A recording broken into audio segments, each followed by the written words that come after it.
जय सिया राम बच्चों। सरस्वती क्लासेस की हिंदी की कक्षा में मैं अंजलि तिवारी आप सभी का बहुत बहुत स्वागत एवं अभिनंदन करती हूँ। बच्चों, आज मैं आप लोगों के समक्ष नदी शब्द रूप को लेकर उपस्थित हूँ, जो कि कक्षा 10 वाले बच्चों के लिए विशेष लाभप्रद है। साथ में जितनी परीक्षाओं में संस्कृत से प्रश्न उठते हैं उन सभी विद्यार्थियों के लिए ये वीडियो बहुत ही महत्वपूर्ण है।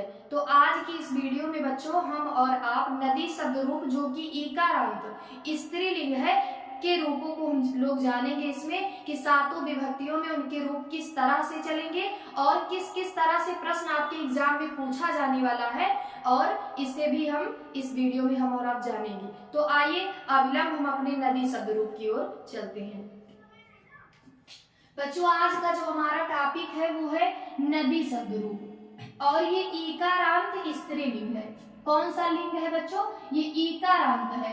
मैंने, यदि आप सभी ने बच्चों फल शब्द रूप जो मैंने पढ़ाया है उसको देखा होगा, तो उसमें मैंने कारांत के विषय में डिटेल में जानकारी दी है। तो कारांत क्या होता है बच्चों? जैसे कोई अंतिम में जो वर्ण आएगा उसी में हम यदि कारांत जोड़ देंगे, तो जैसे नदी शब्द रूप है, यहाँ पे नदी, यहाँ पे शब्द मैंने लिखा है, तो नदी में देखिए लास्ट में दीर्घ ई आ रहा है। अब यदि हम इसमें दीर्घ ई में कारांत जोड़ दे शब्द, तो बन जाएगा आपका ईकारांत। तो यानी लास्ट में जो वर्ण आए उसी में आप कारांत जोड़ देंगे तो आपका वही हो जाएगा। जैसे अगर ई आ रहा है तो ईकारांत हो जाएगा। या फिर हम एक शब्द ले मति, मद में आप देख सकते हैं ह्रस्व ई आया है, तो यदि हम इसमें कारांत जोड़ देंगे तो ईकारांत हो जाएगा। अगर यहाँ बड़ी ई की मात्रा आ रही है तो ईकारांत हो जाएगा। जैसे हम यहाँ ले मधु, यहाँ देखिए यहाँ पे ह्रस्व उ आ रहा है तो यहाँ पे उकारांत हो जाएगा। अगर यहाँ पे बड़ा उ की मात्रा होती तो उकारांत हो जाता। तो इसी तरह लास्ट में जो वर्ण आएगा बच्चों आपको शब्द में देखने को मिलेगा, उसी में आपको कारांत जोड़ देना है। तो इसी तरह आपका जो नदी शब्द रूप है ये है ईकारांत स्त्रीलिंग, यानी यहाँ पे अंत में ई आ रहा है और इसमें हम यदि कारांत जोड़ेंगे तो हमारा बनेगा ईकारांत, और ये नदी शब्द रूप है जो स्त्रीलिंग है। अभी तक आपने देखा फल शब्द रूप वो नपुंसक लिंग था, ये कौन सा है? तो स्त्रीलिंग है। नदी शब्द रूप आपका स्त्रीलिंग ईकारांत है। आइए अब विभक्तियां देखते हैं हम लोग कितनी होती हैं। विभक्तियां, जैसा कि आप सभी को पूर्व विदित है, विभक्तियों की संख्या 7 होती है। प्रथमा, द्वितीया, तृतीया, चतुर्थी, पंचमी, षष्ठी, सप्तमी, और संबोधन को विभक्तियों में परिगणित नहीं किया जाता है। इसलिए अगर हम विभक्तियों की बात करें तो विभक्तियां केवल 7 ही होती हैं, संबोधन को विभक्ति नहीं माना जाता है। वचन कितने होते हैं? 3, एक वचन, द्विवचन, बहुवचन। वचन मीन्स संख्या, मैंने फल शब्द रूप में भी बताया है आप सभी को।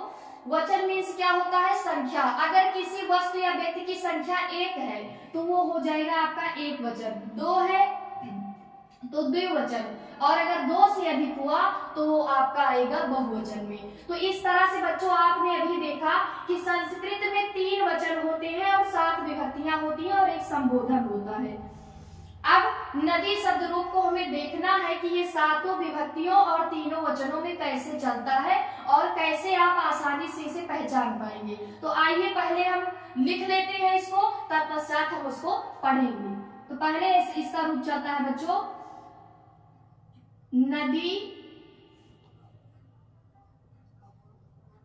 नद्यो, नद्य, नदीम, नद्यो, नदी, नद्या, नदीभ्याम,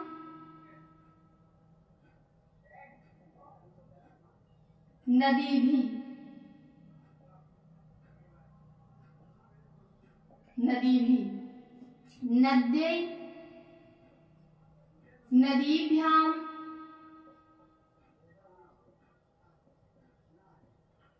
नदीभ्यः,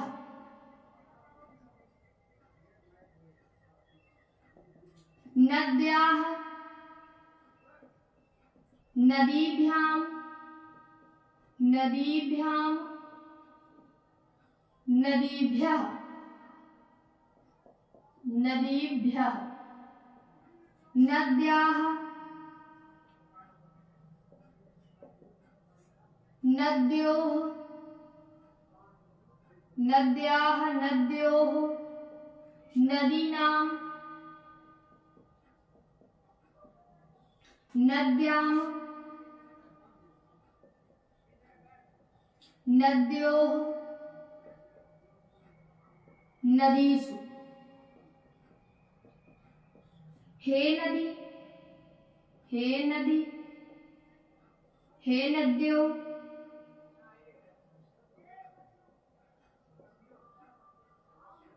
और हे नद्या हे नद्या। तो बच्चों ये है आपका नदी शब्द रूप का सातों विभक्तियों और तीनों वचनों में रूप। अब आइए इसको हम पढ़ते हैं।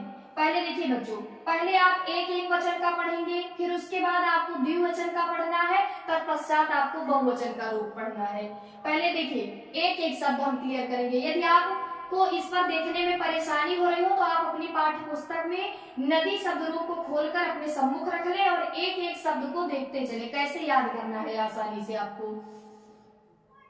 देखिए बच्चों, नदी, नदीम, नद्या, नद्ये, नद्याः, नद्याः, नद्यां, हे नदी। नदी नदीम, नद्या नद्ये, नद्याः नद्याः, नद्यां, हे नदी। अब हम चार चार को एक एक साथ में पढ़ेंगे, चार ये और चार ये। यहाँ ध्यान देना है आपको बच्चों, नदी है, ऊपर नदी है और नीचे नदी है, इसलिए आपको यहाँ नदी ही बोलना है, नहीं तो ये आपका गलत हो जाएगा। अब बच्चों आप बोले नदी नदी नद्या नद्यै, नदी नदी नद्या नद्यै, नद्याः नद्याः नद्यां, हे नदी। नद्याः नद्याः नद्यां, हे नदी। नदी नदी नद्या नद्यै, नदी नदीं नद्या नद्यै, नद्याः नद्याः नद्यां, हे नदी। नद्याः नद्याः नद्यां, हे नदी। नदी नदीं नद्या नद्यै, नदी नदीं नद्या नद्यै, नद्याः नद्याः नद्यां, हे नदी। नद्याः नद्याः नद्यां, हे नदी। यहाँ पे आपको ध्यान देना है बच्चों, पंचमी और षष्ठी में बड़ा आ की मात्रा है, नद्याः नद्याः नद्यां, हे नदी। एक बार पुनः पढ़ते हैं इसको, नदी नदी नद्या नद्यै, नदी नदी नद्या नद्यै, नद्याः नद्याः नद्यां, हे नदी। नद्याः नद्याः नद्यां, हे नदी। यहाँ पे आपको नदी बोलना है और संबोधन में आपको हे नदी बोलना है। यहाँ पे नदी बिल्कुल भी नहीं बोलना है। वैसे संबोधन में प्रथमा विभक्ति ही आती है बच्चों, लेकिन कभी कभी एक वचन में आपको चेंजिंग मिल सकती है, तो यहाँ पे नदी, हे नदी, आप इसको ध्यान रखें। नदी नदीम नद्या नद्यै, नद्याः नद्याः नद्यां, हे नदी। इस तरह से आपने देखा नदी शब्द रूप का एक वचन हमने क्लियर कर लिया। अब आते हैं द्विवचन पे। ऊपर वाला दोनों सेम ही है, नद्यो नद्यो, नद्यो नद्यो, हे नद्यो, नद्यो नद्यो, हे नद्यो। देखो यहाँ पे बच्चों नद्यो नद्यो, हे नद्यो, आप देख सकते हैं प्रथमा द्वितीय द्विवचन में नदी शब्द रूप नद्यो नद्यो और संबोधन में भी हे नद्यो। और आपको मैंने बताया सब रूपों में तृतीया चतुर्थी पंचमी द्विवचन में हमेशा भ्याम भ्याम आपको देखने को मिलेगा। नदीभ्याम नदीभ्याम नदीभ्याम। तो ऊपर वाला दो क्लियर हो गया, एक संबोधन क्लियर हो गया, तृतीय चतुर्थी पंचमी भी क्लियर हो गया। नद्यो नद्यो, हे नद्यो, नद्यो नद्यो, हे नद्यो। नदीभ्याम नदीभ्याम नदीभ्याम, नद्यो नद्यो। तो बच्चों आप देख सकते हैं नीचे षष्ठी और सप्तमी में मैंने बताया था या तो आपको योह देखने को मिलेगा और या तो ओह देखने को मिलेगा। तो यहाँ पे देखिए ओह ओह, नद्योह नद्यो, ये हो जाएगा आपका षष्ठी और सप्तमी द्विवचन में, और नब्यो नद्यो प्रथमा और द्वितीय द्विवचन में नद्यो नद्यो, तृतीया चतुर्थी पंचमी में भ्याम भ्याम आपको जोड़ देना है, नदीभ्याम नदीभ्याम नदीभ्याम। यदि आपसे परीक्षा में पूछे कि नदीभ्याम किस विभक्ति और वचन का रूप है, तो अगर ऑप्शन में आपको तृतीया चतुर्थी पंचमी द्विवचन मिले तो आप वो वाला ऑप्शन करेक्ट करना। फिर उसके नीचे दो है नद्यो नद्यो, और ऊपर वाला दो और संबोधन में वैसे ही है समान, नद्यो नद्यो हे नद्यो, फिर 3 बार नदीभ्याम नदीभ्याम नदीभ्याम, फिर नद्यो नद्यो हो जाएगा। तो अब आते हैं बहुवचन की तरफ, नद्यः नद्यः नदीः नदीभिः नदीभ्यः नद्यः नदीः नदीभिः नदीभ्यः। देखिए बच्चों, नद्यः ये है आपका प्रथमा बहुवचन में, फिर आपका प्रथमा द्वितीय बहुवचन में नदी शब्द बनेगा। बहुत सारे बच्चे कंफ्यूज हो जाते हैं, परीक्षा में बार बार प्रश्न पूछता है।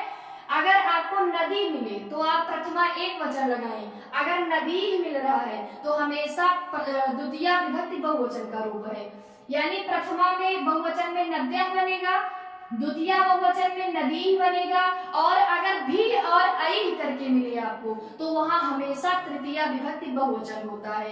तो नदी भी आप पहचान जाएंगे तुरंत, तृतीय विभक्ति बहुवचन।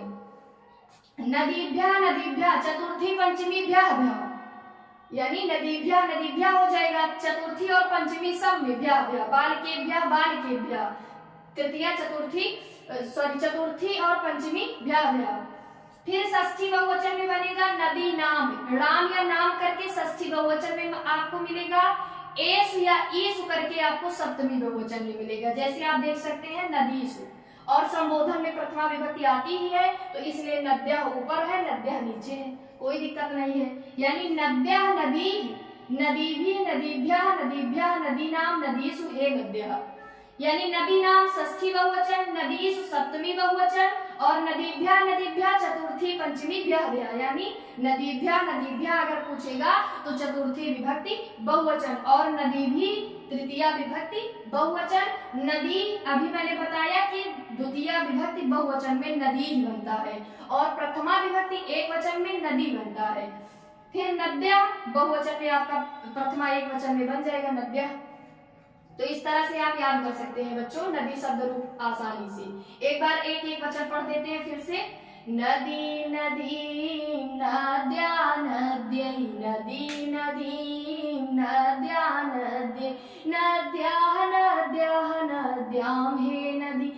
आगे वाला जो एक एक वचन है बच्चों, प्रथमा एक वचन, प्रथमा द्वितीय तृतीय एक वचन, ये सारा आप लय के साथ गा सकते हैं, और इधर वाला आप पहचानने की ट्रिक जो मैंने भी बताई उस ढंग से आप याद कर सकते हैं। इन रूपों को आप घर पे भी काम करते वक्त गुनगुनाए, आपको याद हो जाएगा। 2 से 4 बार आप इसको गाए अच्छे ढंग से और याद हो जाएगा ये आपको एकदम आसानी से। नदी नदी नद्या नद्यै नदी नदी नद्या नद्यै नद्याः नद्याः नद्याम हे नदी नद्याः नद्याः नद्याम हे नदी। फिर द्विवचन में नद्यो नद्यो हो जाएगा हे नद्यो, नद्यो नद्यो हे नद्यो, यानी प्रथमा द्वितीय द्विवचन और संबोधन में नद्यो नद्यो हो जाएगा। तृतीय चतुर्थी पंचमी आपको भ्याम भ्याम लगाना है, नदीभ्याम नदीभ्याम नदीभ्याम, फिर 2 बार यो करना है, नद्यो नद्यो। षष्ठी और सप्तमी द्विवचन में नद्यो नद्यो, बहुवचन में नद्या बनेगा पहले, फिर प्रथमा द्वितीय बहुवचन में नदी बन जाएगा, फिर नदी भी तृतीय बहुवचन, चतुर्थी पंचमी भ्यः भ्यः यानी नदीभ्यः नदीभ्यः। षष्ठी बहुवचन में नदी नाम, नाम या नाम आपको षष्ठी बहुवचन में देखने को मिलेगा, नदीसु हो जाएगा आपका सप्तमी बहुवचन में, और ऊपर संबोधन की तरह हो जाएगा हे नद्यः।